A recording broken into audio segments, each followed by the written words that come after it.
The mysterious disappearance of Brandon Swanson, 2008.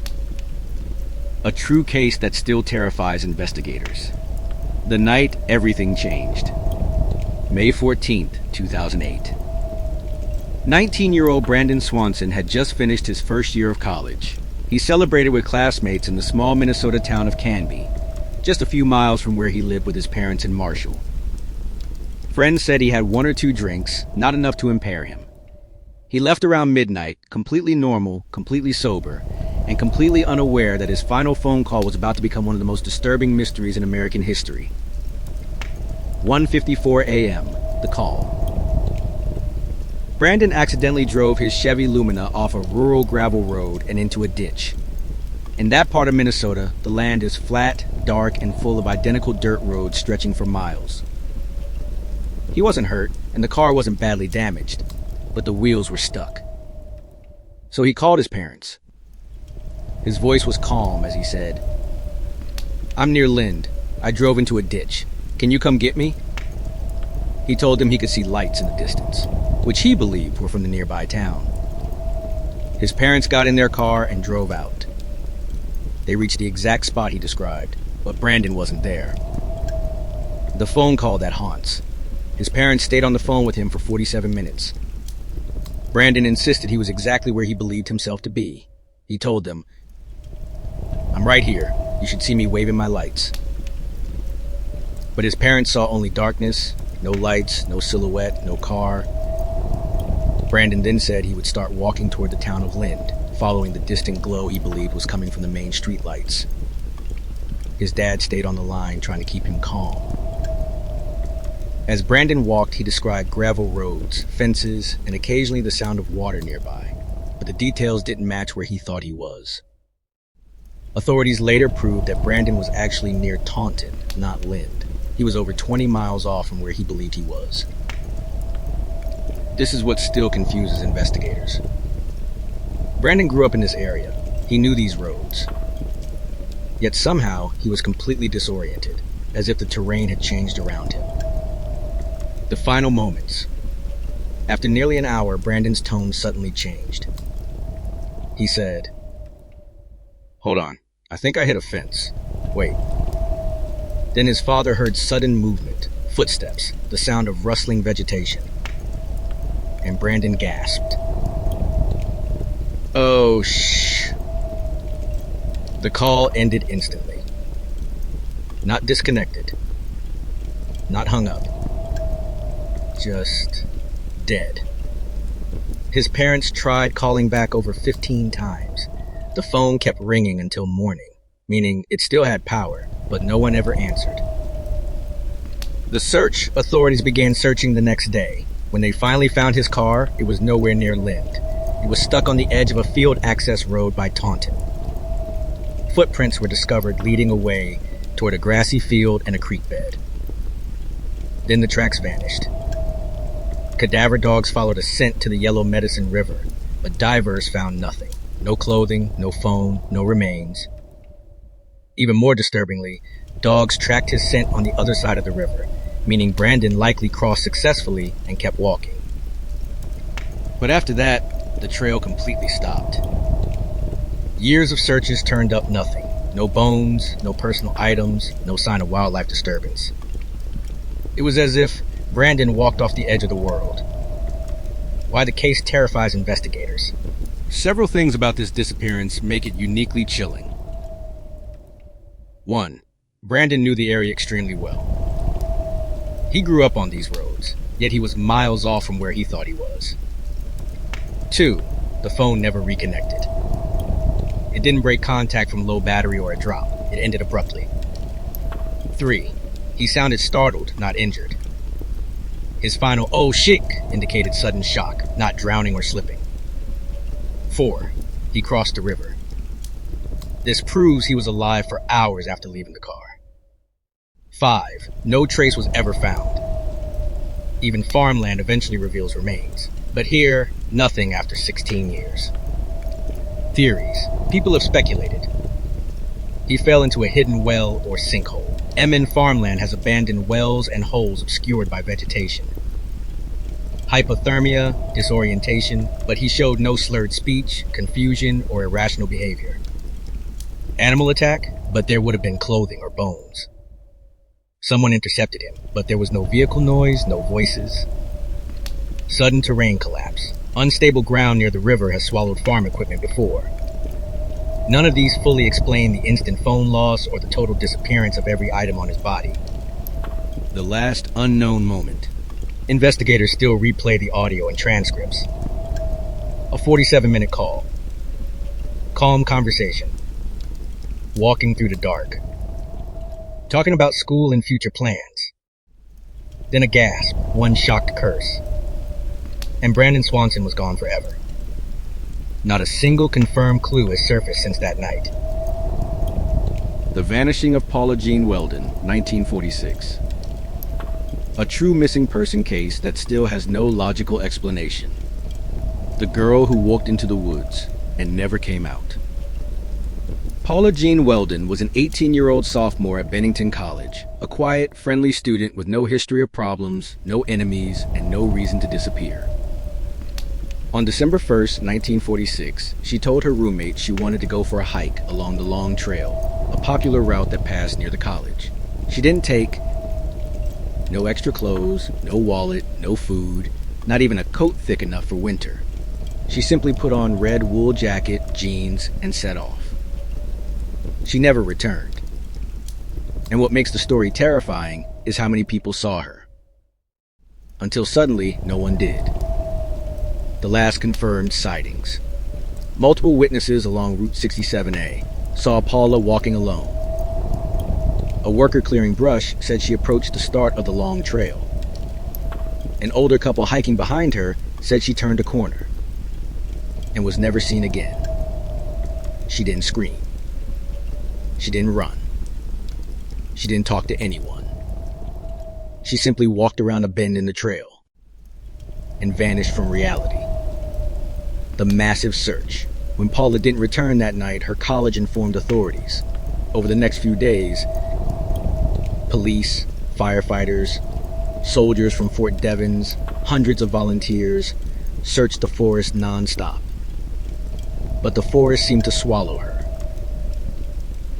No clothing, no footprints, no signs of a struggle, no personal items.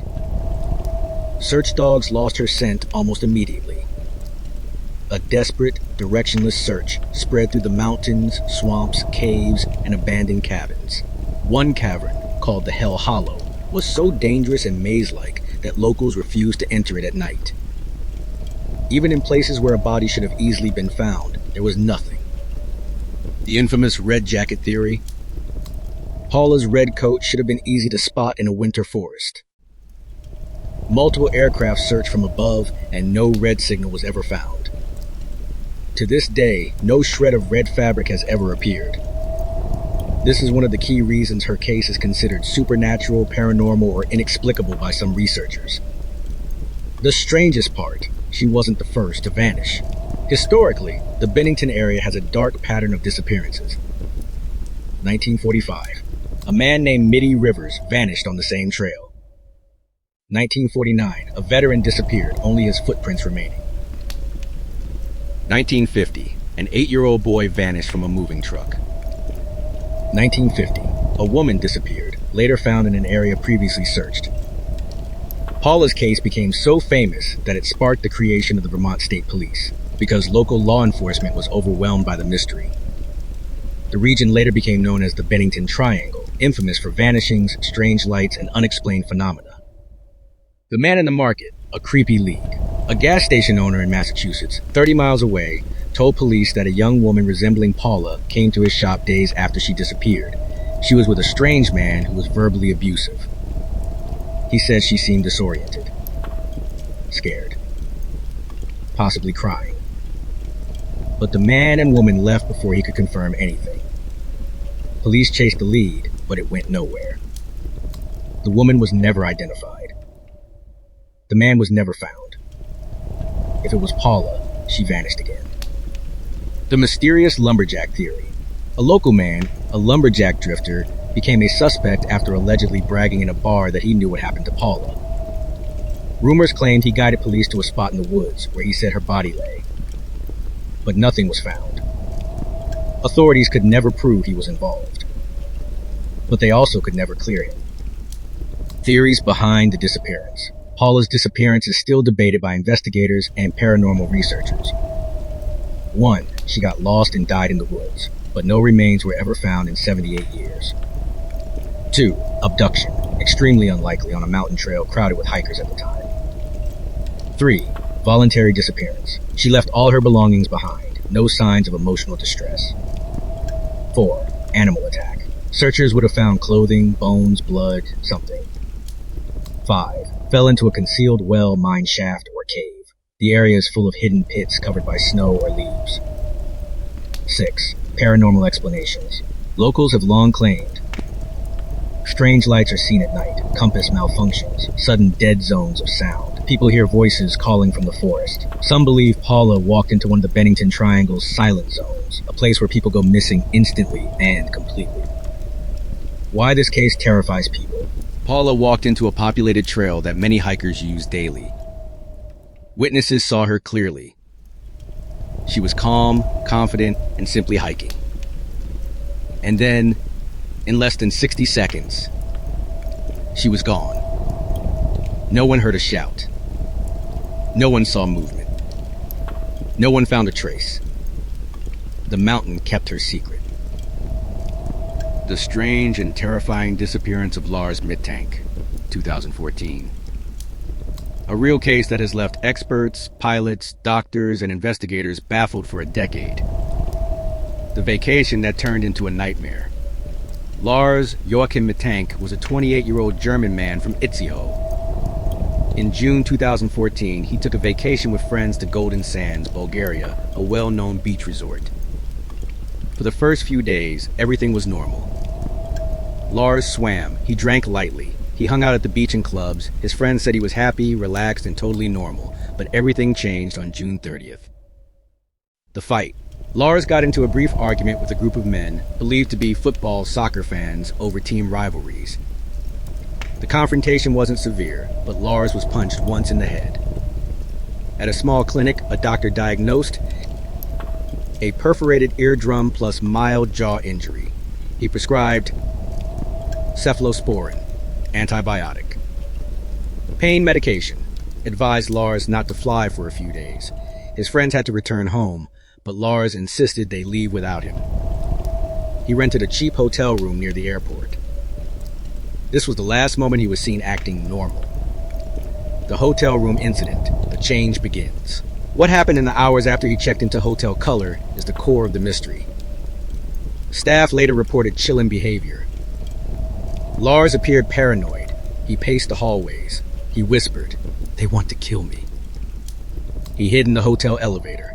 He called his mother whispering and terrified. He told his mom, "There are 4 men following me. They want my pills." He said he was hiding because he didn't feel safe. But here's the key detail. No one ever saw any men following Lars. And his paranoia grew fast. Too fast. The run to the airport. The last footage. On July 8th, 2014, Lars took a taxi to Varna Airport to finally go home. He acted calm and cooperative at first. Inside the airport's medical office, the doctor told him he was still unfit to fly and offered to check his ear again. But suddenly, and without warning, Lars stood up quickly and whispered, "I don't want to die here. I have to get out of here." Then it happened. The moment that shocked the world. Security camera footage. The airport CCTV captures what would be Lars Mittank's last known movement. He bolts out of the medical room, runs down the hallway, abandons his suitcase, sprints out of the airport terminal, climbs a fence, runs across thick grass and into a forest. It was a full-speed sprint as if he was running for his life. But no one, absolutely no one, was chasing him. This footage went viral, with experts calling it the most disturbing missing person video ever recorded. And from that moment, Lars simply vanished into the woods. The search, and why it makes no sense. Bulgarian police searched Forest, fields, nearby roads, abandoned buildings, villages, farmland, no clothing, no phone, no body, no trace. Cadaver dogs never picked up a trail. Local hunters, farmers, and villagers never saw anyone matching his description. It was as if he ran into the forest and disappeared into thin air. Why the case terrifies experts. 1. Mental break or something else. Doctors say his paranoia came on violently fast, not typical for antibiotics or mild concussion. 2. The sudden extreme behavior. He went from normal, terrified, sprinting for survival in 48 hours. 3. He left everything behind. His suitcase, wallet, passport, the most irrational thing for someone trying to get home. 4. No evidence of pursuit. Security footage shows him alone, completely alone. 5. He vanished in broad daylight. The airport was busy. The highway nearby was busy. Yet no one saw him after the fence. The leading theories. 1. Drug or medication-induced psychosis. Cephalosporin rarely causes psychotic reactions, but it can in extremely rare cases. 2. Brain injury from the punch.